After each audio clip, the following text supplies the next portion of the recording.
Hey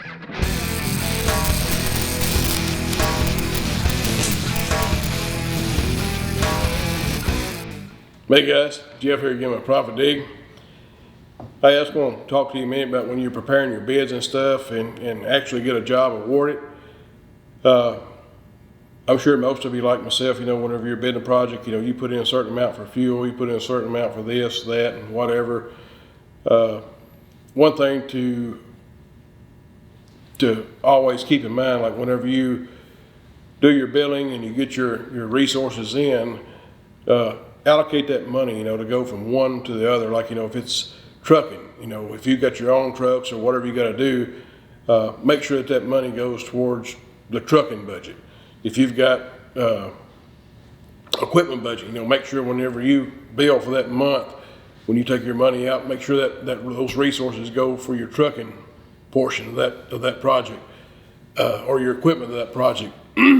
Fuel, you've got fuel allocated in for your bid. When you get that draw, make sure you take out a certain percentage to go towards your fuel. In grand scheme of things, is what it does is it helps you to, I'm talking about your new and upcoming contractor, that's just getting into the business. If you've been in it for 8-10 years, you know this by now, but you've got to have those resources set aside for when you have the maintenance on your trucks. You have to purchase new fuel. You have an engine go down in a machine. You got to have money to repair those things.